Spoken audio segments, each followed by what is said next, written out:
It's not that calories are unicorns and they don't exist. They do exist. Yeah. But when you eat the right kinds of foods, you never have to worry about them. If you eat the wrong kinds of edible products, you will overconsume calories and therefore gain fat.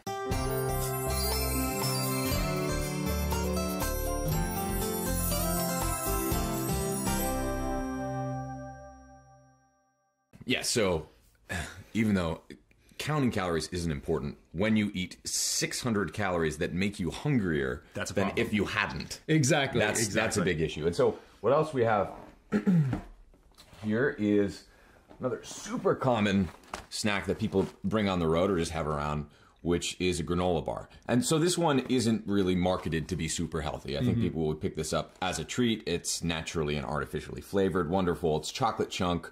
Usually what you get, whether it's one of these ones that's just kind of a nice little treat, or whether it's something that's marketed to be super healthy, full of whole grains, low in fat, even low in sugar, it's still fundamentally the same thing as this sugary granola bar or a Snickers bar or a muffin or a cake. These are all things that spike your blood sugar. They're heavy in carbs. They're sugary.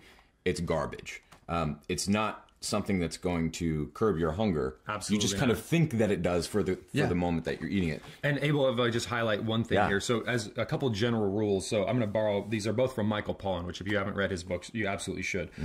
Anything that makes health claims, like if it's in a box or a bag or packaging and it makes health claims, run the other direction. A good example of this, I saw an ad in a magazine the other day, which is like this product, not this product, but a product, has as much protein as one egg. And they were like, oh my gosh, that means it has a lot of protein. Well, I think it's 6 or 7 grams. Yeah, it's 6 or 7 grams. Which isn't that much. That is not that much. And why not just get that from an egg in the first place? The other rule of thumb, so health claims are bad, is if the ingredients list is a paragraph long, it is not healthy. Like just stop. It is not healthy if the ingredients list is that long.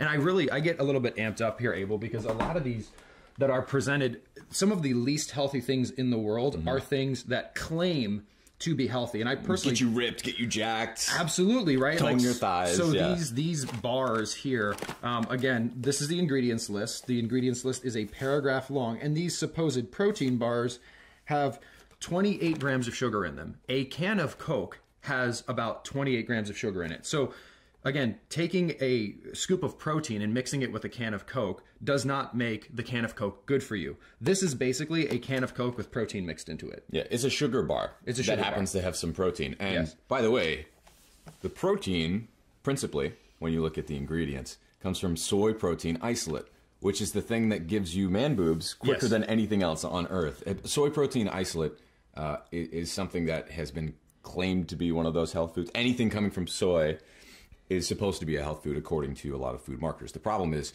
that is absolutely not true. Absolutely. Myself, knowing what I know, seeing the science behind it, I avoid, I'd say 99% of the soy out there at all costs. Now, soy has been safely consumed for thousands of years in Asian traditional cooking, but the way that they made these foods and treated these foods were such that they got rid of a lot of the anti-nutrients and the damaging toxins that naturally come around with these foods. So they're fermented, they're cooked in exactly the right way, and I can assure you that this soy protein isolate is not. We also have corn syrup, high fructose corn syrup, pretzels. I can see that there are GMOs. I mean, it's taking me a little while because there is so much in here, but...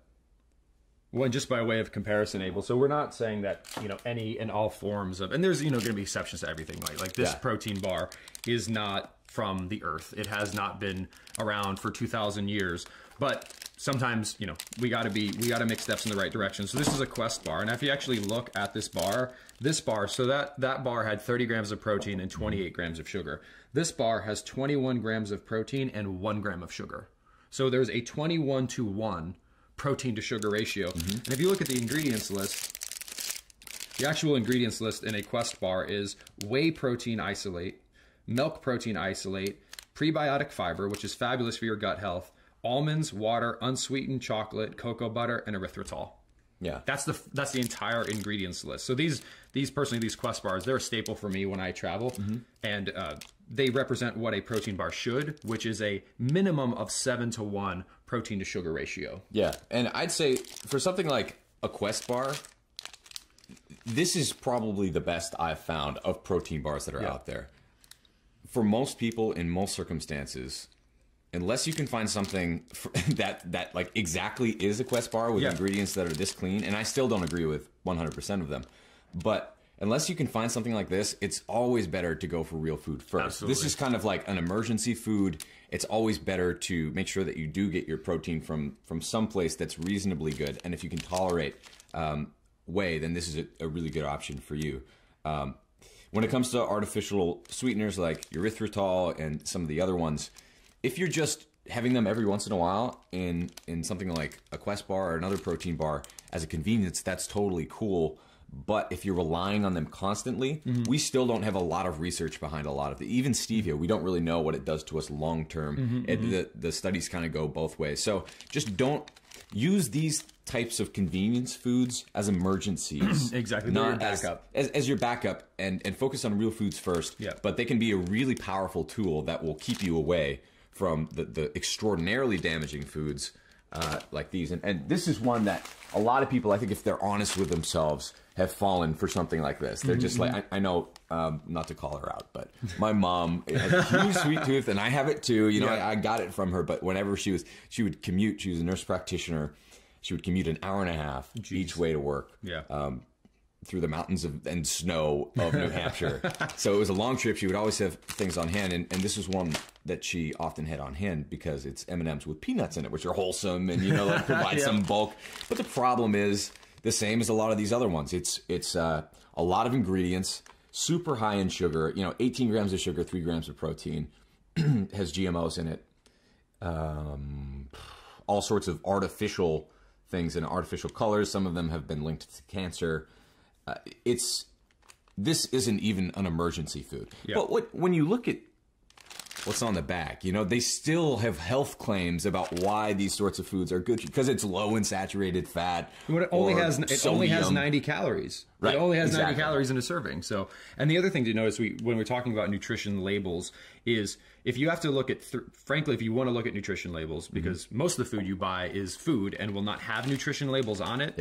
But if you're going to look at nutrition labels, I would look at 3 things. I would look at sugar, I would look at fiber, and I would look at protein. You want protein and fiber to be as high as they possibly can, and sugar to be as low as it possibly can be. In that, for example, there was like 20 plus grams of sugar, there was 3 grams of protein, and there was 1 gram of fiber. And again, you know, Quest bar is not, you know, your what should be your dinner every day, but just by way of comparison, 21 grams of protein, 17 grams of fiber, 1 gram of sugar. So a much different profile. And if you have to eat something sweet on the go, M&Ms versus a Quest bar, like go with a Quest bar, right? And ideally go with a better, you know, protein whole food that is convenient, like a sardines or like an anchovies or like a can of tuna or a can of clams or salmon. There's all kinds of convenient, no refrigeration, no cooking ways of getting protein on the go.